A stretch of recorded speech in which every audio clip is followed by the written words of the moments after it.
Hello everyone, आज हम एक इम्पॉर्टेंट टॉपिक शुरू करने वाला आईपीसी का, जिसका नाम है unlawful assembly.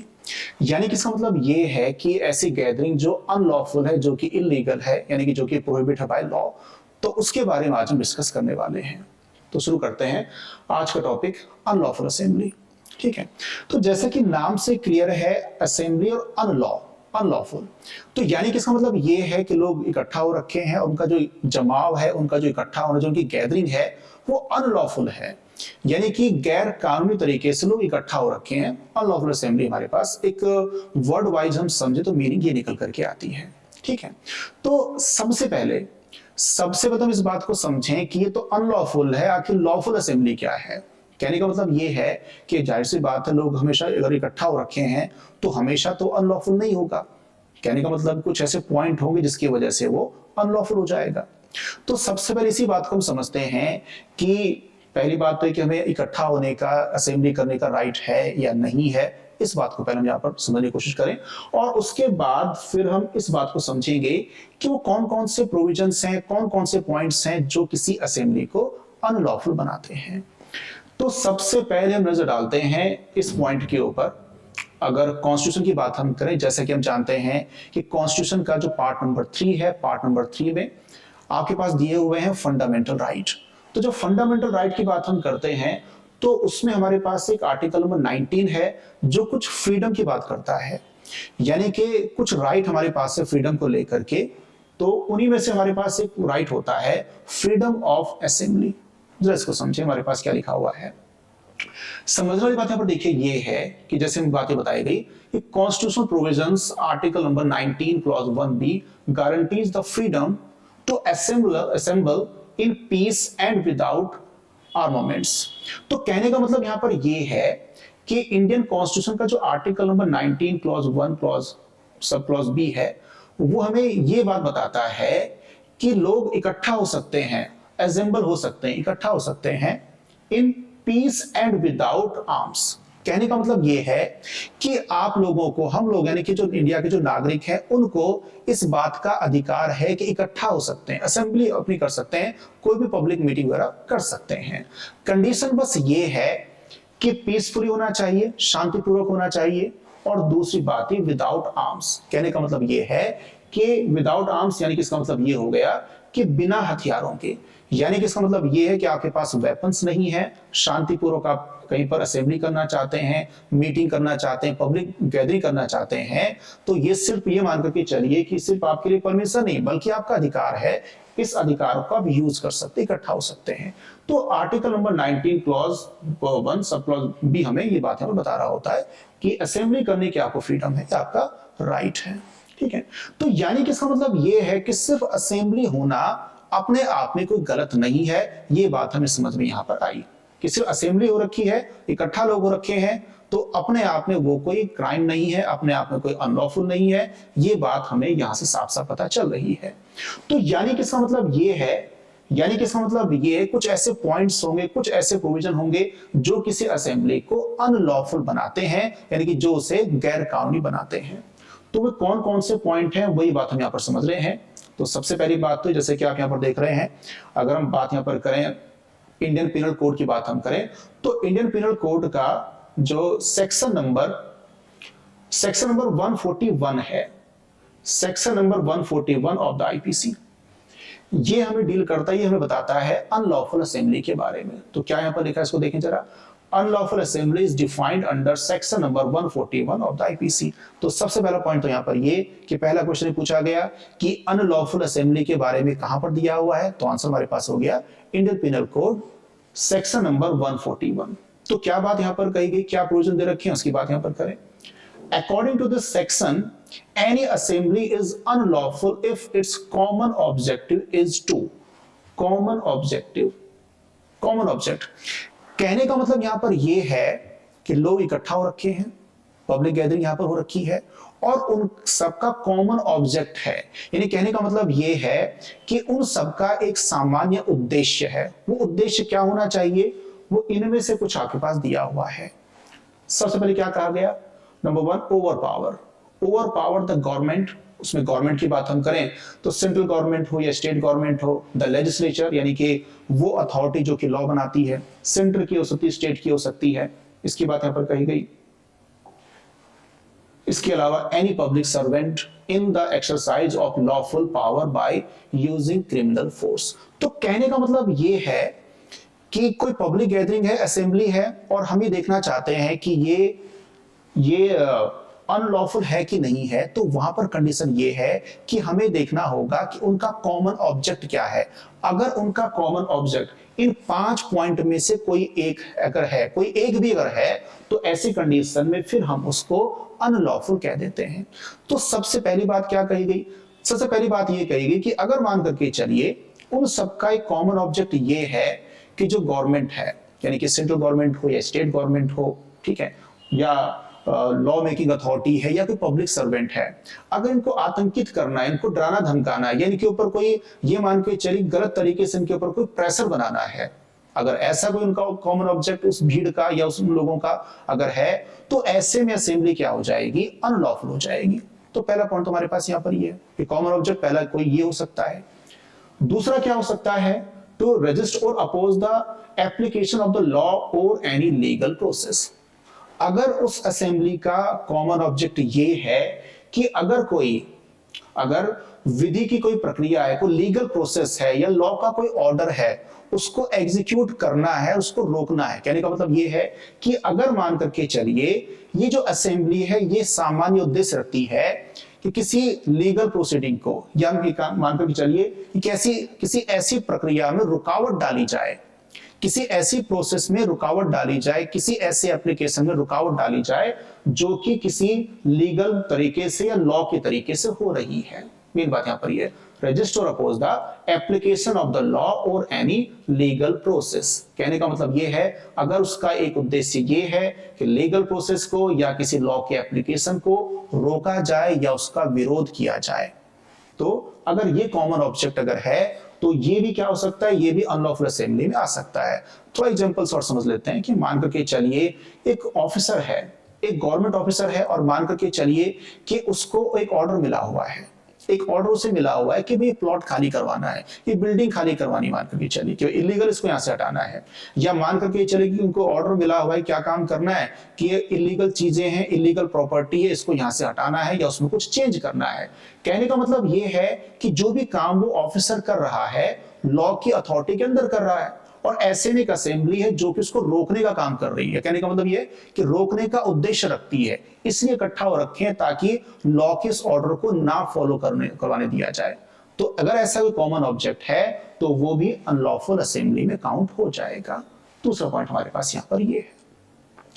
Number 3, to commit mischief, criminal trespass और एनी अदर ऑफेंस। तो खैर इजी सा हमें यहां पर दिख रहा है कि सिंपल सी बात यहां पर देखिए ये है कि जो असेंबली यहां पर इकट्ठा हुई है, जो लोग यहां पर इकट्ठा हुए, जो असेंबली यहां पर हुई है, उसका दरअसल उद्देश्य ये है कि वे क्या करना चाहते हैं, वो एक्चुअल में क्या करना चाहते हैं? कोई मिसचीफ करना चाहते हैं, कोई क्रिमिनल ट्रेसपास करना चाहते हैं, या कोई भी ऑफेंस करना चाहते हैं। काफी इंपॉर्टेंट है, उसने कहा और एनी अदर ऑफेंस, कोई भी ऑफेंस। कहने का मतलब ये है कि आप कुछ ऐसा मान करके चल सकते हैं कि मिसचीफ और क्रिमिनल ट्रेसपास एक हिसाब से हमारे पास एग्जांपल के तौर पर दिया हुआ है कि अगर मानकर चलिए असेंबली है, कुछ लोग यहां पर गैदरिंग कर रहे हैं और वो इसलिए इकट्ठा हुए हैं ताकि क्रिमिनल ट्रेसपास करें, यानी कहने का किसी प्रॉपर्टी में इलीगल तरीके से एंटर करें, कुछ ही उनका उद्देश्य हो सकता है, या किसी प्रॉपर्टी को नुकसान पहुंचाएं, ये उनका उद्देश्य हो सकता है। या अगर ये नहीं है और इसके अलावा अगर उनका कोई और अगर उनका क्राइम करने का अगर ऑब्जेक्ट है तो वो भी इसके अंदर काउंट हो जाएगा। भाई मान करके चलिए कुछ लोग इसलिए इकट्ठा हो रखे हैं ताकि क्या कर सकें, ताकि कुछ दंगा फसाद कर सकें, कुछ लोगों को मार पीट सकें, किसी का किडनैप कर सकें, किसी का मर्डर कर सके। तो कहने का मतलब यहां पर यह है कि अगर कोई बड़ा, कहने का बड़े से तो नहीं कह सकते, कोई अदर ऑफेंस भी अगर है, यानी कोई ऐसा ऑफेंस करने का उनका ये मान के चलिए कि कॉमन ऑब्जेक्ट है जो पब्लिक या सोसाइटी के खिलाफ हो सकता है, या जिससे शांति भंग हो सकती है, पब्लिक ऑर्डर में डिस्टर्बेंस हो सकता है, तो वो भी इसके अंदर काउंट हो जाएगा। यानी कि ऐसा कोई ऑब्जेक्ट है तो भी वो असेंबली अनलॉफुल हो जाएगी। तीसरा पॉइंट हमारे पास ये। नंबर 4th पॉइंट, ये कॉमन ऑब्जेक्ट का चौथा क्या हो सकता है? To obtain possession of any property or deprive any person of their incorporated right by using criminal force. Number fourth point, जो कॉमन ऑब्जेक्ट है, अगर कॉमन ऑब्जेक्ट चौथा अगर है तो भी हो सकता है कि अनलॉफुल, तो भी अनलॉफुल असेंबली कहेंगे। चौथा उसने क्या कहा, अगर मान करके चलिए उनका उद्देश्य ये है कि किसी प्रॉपर्टी का कब्जा लिया जाए, किसी प्रॉपर्टी का कब्जा लिया जाए या किसी पर्सन को उसके किसी राइट से डिप्राइव किया जाए, उसको राइट से डिप्राइव कर दिया जाए, और किस तरह से क्रिमिनल फोर्स को इस्तेमाल करके अगर इनमें से कोई काम अगर करने का उद्देश्य है, कॉमन ऑब्जेक्ट है, तो ऐसी कंडीशन में भी वो क्या हो जाएगा, अनलॉफुल हो जाएगा। हल्का छोटा सा एग्जांपल लेके चलें, मान करके चलिए एक रास्ता है, मान के जो आम रास्ता है और मुझे ये राइट है कि मैं इस रास्ते को यूज करूं, ठीक है, और ऐसी कंडीशन में कुछ लोग इसलिए इकट्ठा हो रखे हैं कि वो क्या कर सके, मुझे इस राइट को यूज ना करने दें, यानी कि मेरे बंदिश लगा दें, डरा धमका करके क्रिमिनल फोर्स का इस्तेमाल करने का उनका इरादा है कि भाई अगर आपने ये रास्ता इस्तेमाल किया तो हम आपको छोड़ेंगे नहीं, कुछ ऐसे उनकी मंशा है, कुछ ऐसा उनका कॉमन ऑब्जेक्ट यहां पर है। तो ऐसी कंडीशन में भी वो क्या हो जाएगा, अनलॉफुल असेंबली वो हो जाएगी। ये बात हमारे पास हो गई। या मान करके चले किसी पर्सन की भी प्रॉपर्टी है कि 5-6 लोग अपना इकट्ठा हुए, देखा भाई उसकी प्रॉपर्टी है और हम सब इकट्ठा होकर के जाएंगे उस प्रॉपर्टी पर कब्जा कर लेंगे, क्रिमिनल फोर्स का इस्तेमाल करके हम उस प्रॉपर्टी पर क्या कर लें, डरा धमका करके उसका कब्जा वहां पर ले लें। समझने वाली बात यहां पर देखिए ये है कि जो बात अभी यहां पर कही गई है, किसी पर्सन के इनकॉर्पोरेटेड राइट को मना करना, उसको उससे छीनना या किसी प्रॉपर्टी का पोजीशन लेना, उसका कब्जा करना, तो यहां पर एक मेन पॉइंट यहां पर क्या कहा गया है कि अगर ये आपका कॉमन ऑब्जेक्ट है, ये करने का आपका कॉमन ऑब्जेक्ट अगर है क्रिमिनल फोर्स के इस्तेमाल से, तब ये इसके अंदर काउंट होगा। देखिए अगर मान करके चलिए आप किसी प्रॉपर्टी का पोजीशन लेने का आपका उद्देश्य है और वो कहने का मतलब कि अगर ये काम अगर आप लीगल तरीके से कर रहे हैं तो वो इसके अंदर काउंट नहीं होगा, अगर लॉफुल तरीके से कर रहे हैं तो इसके अंदर काउंट नहीं होगा कि कोर्ट से आपको डिक्री मिली और उसका एग्जीक्यूट करते हुए आप ये काम कर रहे हैं, तो वैसा यहाँ पर नहीं होगा। या मान के चलिए आपने क्या काम किया, कोई राइट आपके पास है, लीगल राइट आपके पास है कि आप किसी पर्सन को कोई ऐसा काम करने से रोक दें जो समझता है कि उसका है, लेकिन आपके पास लीगल राइट है, लीगल तरीके से अगर आप किसी पर्सन को रोकते हैं तो वो इसके अंदर काउंट नहीं होगा। लेकिन अगर क्रिमिनल फोर्स का इस्तेमाल करते हुए अगर आपका इरादा है कि हम क्या करें, इस पर्सन से इसका राइट छीन लें या इस प्रॉपर्टी पर कब्जा कर लें, तो फिर वो अनलॉफुल असेंबली, वो असेंबली काउंट हो जाती है। आई होप आपको क्लियर हो गया होगा। Fifth point, to force someone to commit a crime or any said illegal act. Commit a crime or any said illegal act, इसका मतलब क्या हो गया, अगर कॉमन ऑब्जेक्ट पांचवा ये हो सकता है कि अगर उसका इरादा ये, उसका उद्देश्य ये है कि क्या किया जाए, किसी पर्सन को फोर्स किया जाए, समवन पर कोई पर्सन, जाहिर सी बात है कोई बच्चा बड़ा कुछ भी यहां पर हो सकता है, कोई पर्सन यहां पर होगा कि अगर किसी पर्सन को फोर्स किया जाए, to force someone to commit a crime or any said illegal act। समझने वाली बात यहां पर यह है कि जो असेंबली है, अगर इसका उद्देश्य ये है, ऑब्जेक्ट ये है कि किसी पर्सन को हम फोर्स करेंगे कि भाई आपने क्राइम करना ही करना है, कि या तो आप ये क्राइम कीजिए या आप ये कोई एक्ट कीजिए जो कि क्या है, इलीगल है। डरा धमका करके हमारा इरादा है कि हम उसको जो है डराएं धमकाएं कि भाई आप ये इलीगल एक्ट कीजिए। कि जैसे मान के चलिए यहाँ पर क्या हुआ कि 5-6 लोग अपना इकट्ठा हुए हैं, देखिए समझ, हम 5-6 लोग बार बार इसलिए कह रहे हैं क्योंकि अगली पॉइंट हमारे पास क्या है कि देयर मस्ट बी 5 और मोर पर्संस। कहने का मतलब ये है कि अनलॉफुल असेंबली की सबसे इंपॉर्टेंट बात क्या है कि उस असेंबली में कम से कम 5 या 5 से ज्यादा लोगों की गैदरिंग होना जरूरी है। तो कम से कम 5 अगर होंगे तो ये बात हमारे पास होगी। इसे बार बार हम एग्जाम्पल 5 या 5 से ज्यादा बोल रहे हैं। तो समझने वाली बात यहां पर यह है कि अगर मान करके चलिए 5 या 5 से ज्यादा लोग इकट्ठा हुए, ठीक है, और ऐसे में क्या है कि एक पर्सन है, एक व्यक्ति है, उसको फोर्स करने का इरादा रखते हैं, मतलब वो इसलिए इकट्ठा हुए हैं किसी पर्सन को फोर्स किया जाए कि वो कोई क्राइम करे। क्राइम कैसा भी हो सकता है, ठीक है, मान के चलिए क्या हुआ कि हम इसलिए इकट्ठा हुए हैं कि ताकि एक आदमी को डरा धमका सकें कि भाई वो क्या काम करे, वो काम ये करे कि किसी का मर्डर कर दे या किसी को किडनैप कर दे। या मान करके चलिए जैसे कई बार होता है कि मान के चलिए जैसे कोई पर्सन है और जाहिर सी बात, हर पर्सन को ये राइट होता है कि अपनी प्रॉपर्टी किसको ट्रांसफर करे, किसको ट्रांसफर ना करे, कहां पर सिग्नेचर के करे, कहां पर सिग्नेचर ना करे, उसे खुद के राइट होते हैं। और जो असेंबली इकट्ठा हो रखी है, इसलिए इकट्ठा हो रखी है ताकि पर्सन को ये फोर्स किया जा सके कि वो क्या काम करे, किसी ऐसे डॉक्यूमेंट पर जो साइन करे जिस पर साइन करना उसके लिए गलत होगा, जो कि साइन करना एक गलत एक्ट होगी। तो अगर मान करके चलिए ऐसा कोई ऑब्जेक्ट अगर है तो वो भी इनमें काउंट हो जाएगा। तो जल्दी इसको रिवाइज करते हैं कि कहने का मतलब ये है 5 या 5 से ज्यादा लोग अगर इकट्ठा होते हैं, असेंबली करते हैं और उनका एक कॉमन ऑब्जेक्ट है, इन पांचों में से कोई एक, पहला यहाँ पर क्या हो सकता है कि जो गवर्नमेंट है, लेजिस्लेचर है या पब्लिक सर्वेंट है, उनको कहने का मतलब ये कि उनको डराना धमकाना, उनकी पावर को रोकना, ये हो सकता है। दूसरी बात क्या हो सकती है कि अगर मान करके चलिए कोई लीगल प्रोसेस है या लॉ के द्वारा दिया गया कोई ऑर्डर है, उसकी एप्लीकेशन को रोकने का उनका इरादा है, रोकने का उनका उद्देश्य है। या अगर मान करके चलिए इनकी जो असेंबली है उसका ऑब्जेक्ट क्या है, कोई अपराध करना, मिसचीफ करना है, क्रिमिनल ट्रेसपास करना, ये है।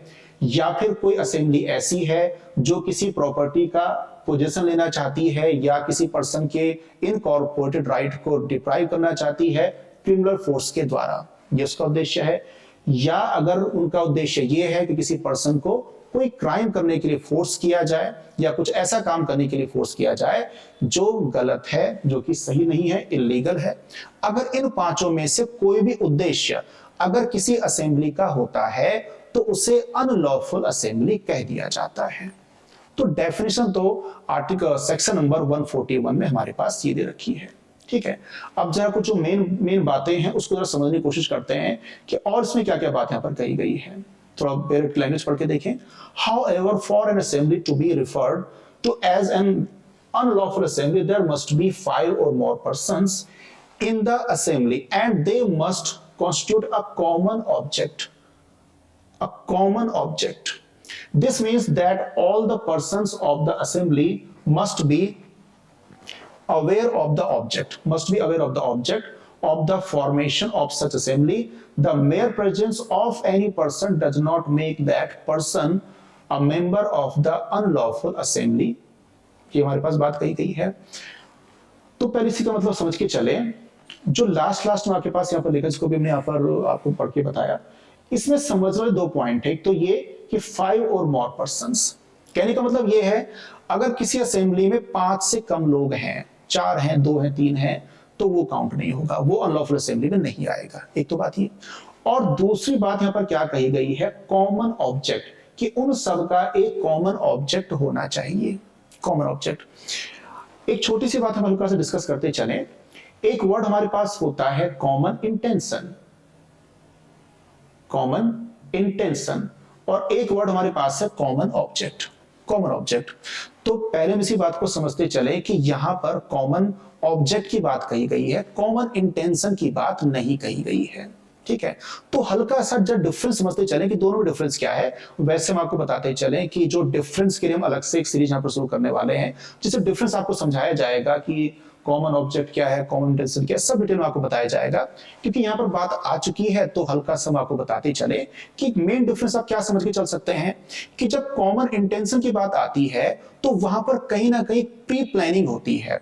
भाई कहने का मतलब ये है कि 5-6 लोग इकट्ठा हुए, 10 वाले लोग इकट्ठा हुए मान के चलिए, और प्लानिंग उन्होंने आपस में यहां पर की, प्लानिंग की भाई काम ही करना है कि अनिल नाम का आदमी है, उसका जाकर के मर्डर करना है, उसका किडनैप करना है।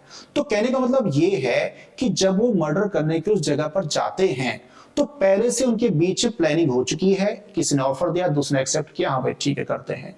तो कहीं ना कहीं प्री प्लानिंग का फैक्टर आ जाता है कॉमन इंटेंशन के मामले में। ठीक है, और जहां तक कॉमन ऑब्जेक्ट की जहां तक बात है, तो जो कॉमन ऑब्जेक्ट जो होता है उसमें आमतौर पर आप देख के चलिए कि प्री प्लानिंग का होना जरूरी नहीं है। एक एग्जांपल समझने की कोशिश करते हैं कि मान के चलिए क्या हुआ कि एक आदमी ने क्या, एक चोर है मान के चलिए, उसने क्या किया, एक महिला का, एक लेडी का पर्स छीना और भागना शुरू कर दिया, पर्स छीन के भागना शुरू कर दिया। ऐसे वो लेडी चिल्लाती चोर चोर चोर, जैसे आपने पुरानी पिक्चर में देखा होगा, चोर चोर चोर चिल्लाना शुरू कर दिया। आसपास बहुत सारे लोग थे, 10 लोग थे, उन्हें पीछे का भागना शुरू कर दिया, पकड़ लिया उसको, और सब उसको मारने को तैयार हैं। तो समझने वाली बात यहां पर देखिए ये है कि उस चोर को मारना है, उसको पीटना है, तो उनके बीच में कोई प्री प्लानिंग वहां पर नहीं हुई थी, लेकिन सबका कॉमन वहां पर उद्देश्य क्या हो गया, इसको मारना है, इसको पीटना है। तो कहने का देखिए मतलब यहां पर ये हुआ कि इसका मतलब ये है कि अगर पहले से कोई प्लानिंग नहीं है, पहले से कोई प्लानिंग नहीं है, कुछ लोग इकट्ठा होते हैं और अचानक से उन सब का एक माइंड में एक चीज आ जाती है कि हमें ये करना है, एक उद्देश्य उनके दिमाग में आ गया कि हमें ये करना है। कहने का मतलब ये है कि सब लोग अवेयर होना जरूरी है। कहने का मतलब ये है उनकी आपस में कोई प्लानिंग नहीं भी है, लेकिन मेन बात वहां पर क्या है, मेन बात वहां पर है कि सब लोगों का ये कह लीजिए कि जो टारगेट है वो सेम है कि हमें ये काम करना है, और सब उसके लिए क्या है, मेंटली सब उसके लिए सहमत है कि हाँ ये काम करना है। तो ऐसी कंडीशन में वो क्या हो जाएगा, कॉमन ऑब्जेक्ट वहां पर हो जाएगा। भाई मान के चलिए एक भीड़ है उसमें जब 20-22 लोग वहां पर खड़े हुए हैं, 20-22 लोग वहां पर खड़े हुए हैं और सब के सब यहां पर ये चाहते हैं कि भाई एक मकान है इसको जला दिया जाए, सबके सब ये चाहते हैं कि इस मकान को जला दिया जाए, जलाने के लिए उनको तैयार खड़े हुए हैं। तो ऐसे उनकी मेंटल कंडीशन है, तो फिर वो कॉमन ऑब्जेक्ट में शामिल हो जाएगा। तो कॉमन ऑब्जेक्ट की बात यहां पर कही गई है, एक तो बात हमारे पास ये, ठीक है।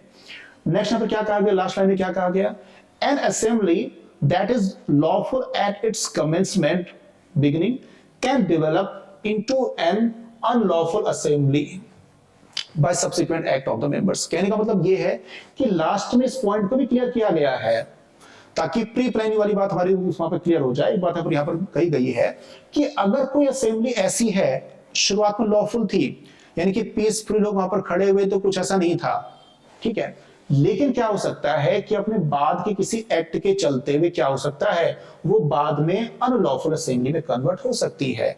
यानी कि पहले तो लोग इकट्ठा हुए थे वैसे ही, मतलब कहने का मतलब कोई ऐसा कुछ टारगेट था नहीं, किसी में से कुछ भी किसी नुकसान पहुंचाने का, डराने धमकाने का, ऐसा वो टारगेट नहीं था, बस लोग वहां पर आपस में खड़े हुए थे, ऐसी बात यहां पर हुई। और अचानक से कुछ ऐसी चीज हो गई, कुछ ऐसी घटना हो गई कि सब लोगों का एक कॉमन ऑब्जेक्ट हो गया कि इनमें से कोई एक काम किया जाए। तो ऐसी कंडीशन में वो जो लॉफुल असेंबली है फिर वो अनलॉफुल असेंबली बन सकती है। लास्ट पॉइंट हमारे पास यहां पर ये है, क्लियर।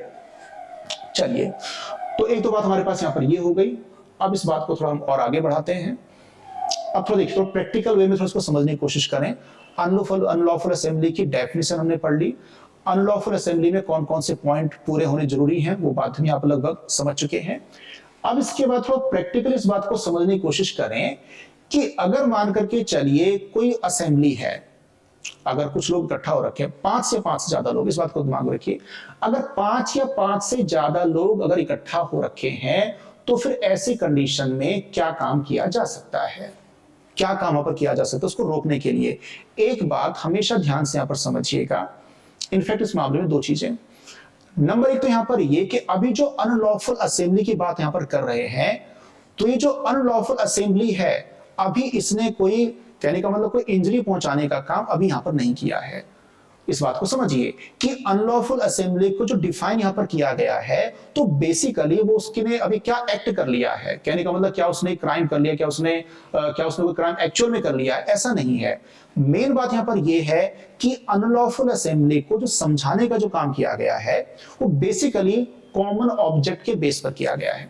यानी कि लोग अभी इकट्ठा हो चुके हैं और अभी उन्होंने प्रैक्टिकली किसी को नुकसान पहुंचाया नहीं है, अभी इंजरी उन्होंने बेसिकली की नहीं है। अगर देखा जाए तो मेन बात यह कि वो ऐसा करने का ऑब्जेक्ट उद्देश्य रखते हैं, यानी कि इसका मतलब अभी कि वो ऐसा चाहते हैं कि इनमें से कोई क्राइम कर लिया जाए। एक्चुअल में अभी ऐसा हुआ नहीं है। एक्चुअल में अभी उस भीड़ ने ना किसी को जलाने का काम किया है, ना कुछ वहां पर नुकसान किया है, कोई प्रॉपर्टी वहां पर कब्जा कर ली हो, अभी फिलहाल ऐसा नहीं है। लेकिन वो ऐसा ऑब्जेक्ट रखते हैं, यानी कि एक्चुअल में भी लॉस हुआ नहीं है, डैमेज हुआ नहीं है, लेकिन वो डैमेज या इंजरी करने का जो उद्देश्य ऑब्जेक्ट रखते हैं। तो पहली बात तो यहां पर ये।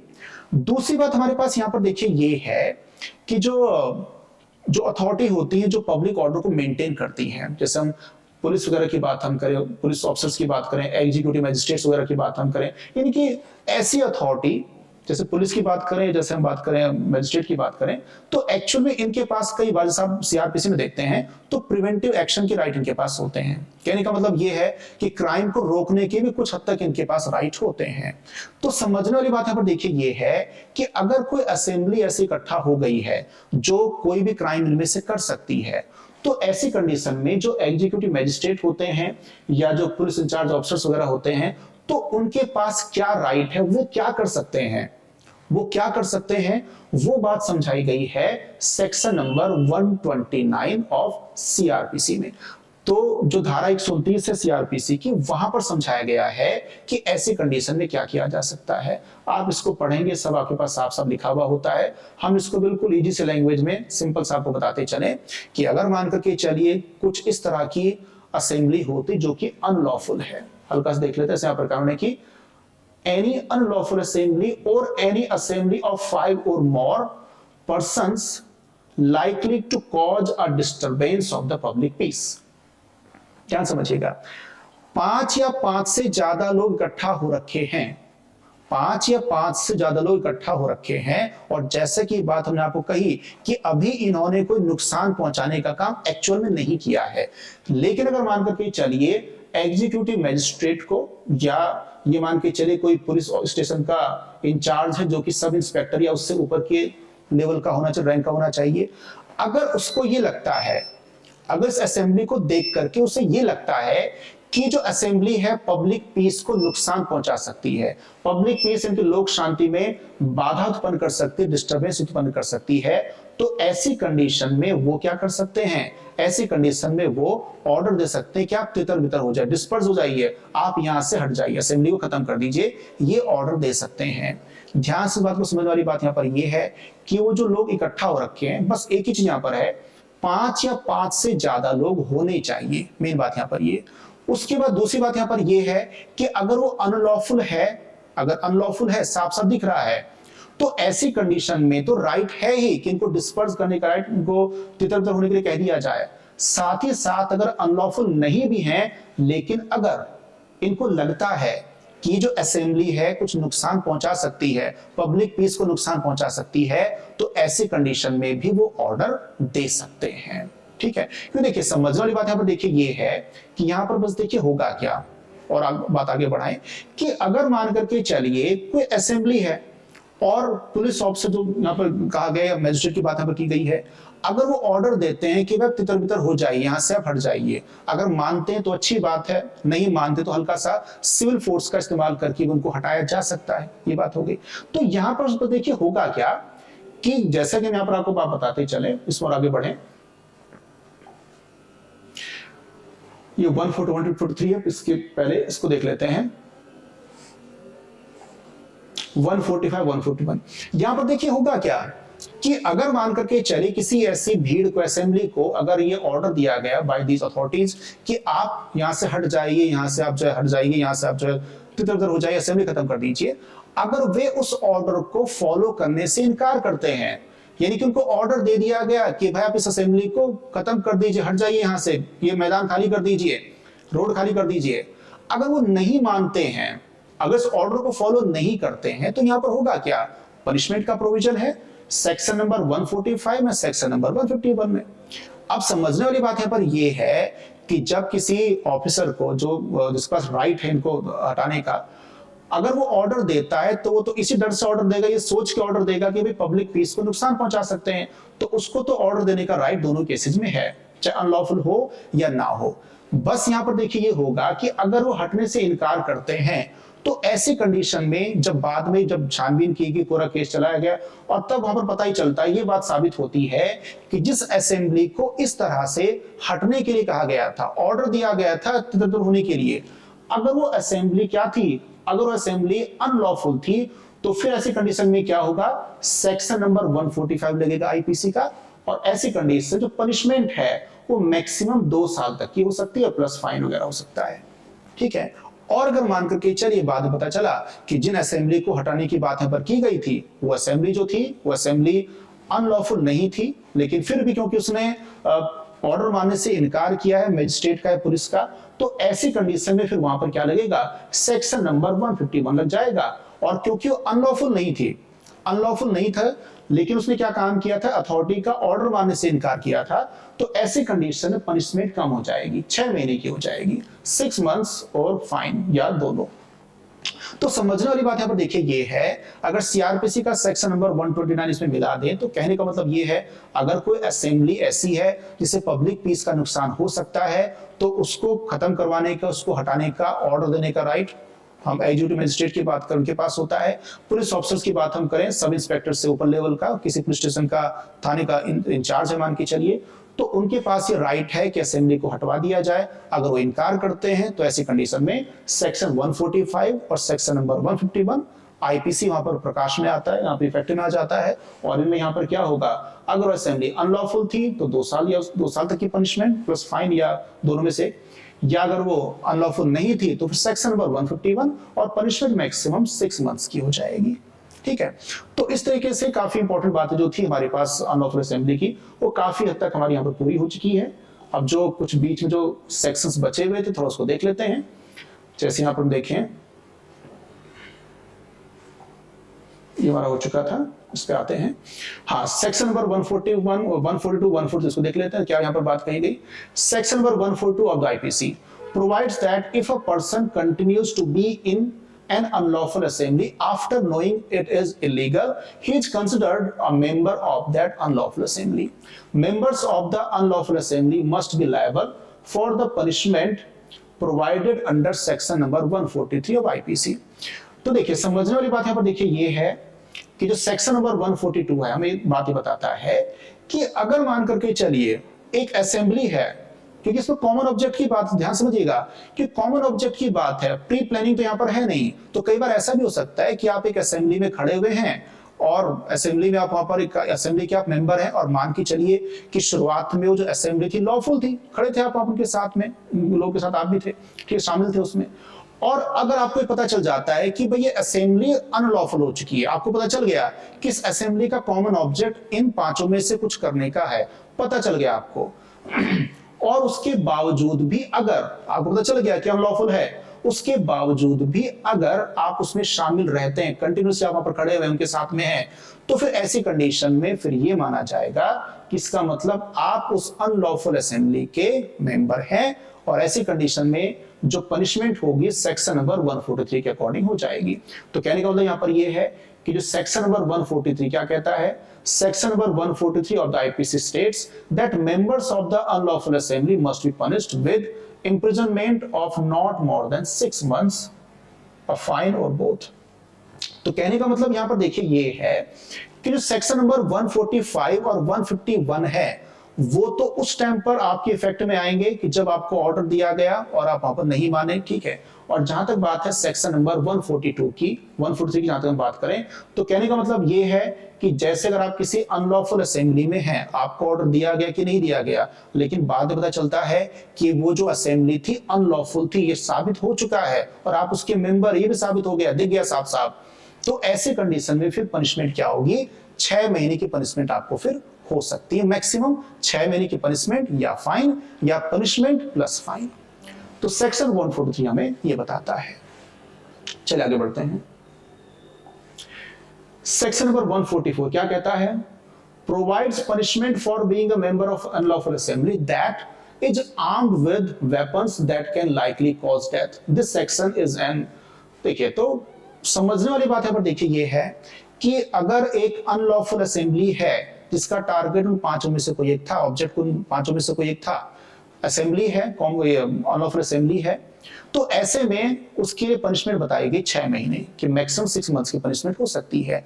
लेकिन अगर उस असेंबली में, अगर मान के चलिए क्या है, अगर उनमें देखिए provides punishment for being a member of unlawful assembly that is armed, लेकिन अगर मान करके चलिए वो जो अनलॉफुल असेंबली है उसके पास वेपन्स हैं, हथियार हैं, हथियार ऐसे जिससे कि किसी को चोट पहुंचाई जा सकती है, नुकसान किया जा सकता है, डेथ पहुंचाई जा सकती है, ऐसे हथियार है मान के, जैसे कि कट्टा है, चाकू है, दरातीर, आपके पास हथियार होते हैं, ठीक है। अगर इनमें से कुछ ऐसे हैं जो किसी की डेथ, किसी की हत्या करने के लिए पर्याप्त हैं, सफिशिएंट हैं, ऐसे हथियार लेकर के अगर अनलॉफुल असेंबली कोई खड़ी हुई है, अनलॉफुल असेंबली में लोग शामिल हैं, तो ऐसे कंडीशन में फिर जो पनिशमेंट है according to section number 144 of the IPC, ये पनिशमेंट बढ़ करके 2 साल, मैक्सिमम 2 साल तक हो सकती है। कहने का मतलब अनलॉफुल असेंबली है जिसके आपको कॉमन ऑब्जेक्ट बताए गए, अनलॉफुल असेंबली है लेकिन कोई हथियार नहीं है, वेपन नहीं है, तो मैक्सिमम 6 महीने की पनिशमेंट हो सकती है। और अगर मान करके चलिए अनलॉफुल असेंबली ऐसी है जिसके पास कुछ वेपन्स हैं, ऐसे वेपन्स जो डेडली वेपन्स हम कहते हैं कि डेथ कॉज कर सकते हैं, तो ऐसे कंडीशन में वो पनिशमेंट जो है 2 साल तक की हो सकती है। ये हमारे पास हो गया। सेक्शन 145 151 आप ऑलरेडी क्लियर कर चुके हैं। उसके बाद यहां पर क्या कहा गया, if the assembly is an unlawful assembly with in the meaning of section 141, ये 145 की बात आपको बताई गई थी, ठीक है। इसके तो हमारे पास कुछ इंपॉर्टेंट केसेज हैं, तो ये हमारे पास इंपॉर्टेंट केसेज जैसे कि इससे जुड़े हुए Bhawan Singh versus state of MP, Karnataka state versus Padmanabha Beliya, state of UP versus Sughar Singh, Moti Das versus state of Bihar, Alauddin Miyan, Sharif Miyan versus state of Bihar, Rajnath versus state of Uttar Pradesh. तो ये इंपॉर्टेंट केसेज हैं जो आप मेंशन कर सकते हैं एग्जामिनेशन में इस टॉपिक के अंतर्गत, ठीक है। आई होप आपको ये क्लियर हुआ होगा। तो इसके बाद नेक्स्ट वीडियो मिलते हैं किसी नेक्स्ट टॉपिक के साथ। Thank you very much.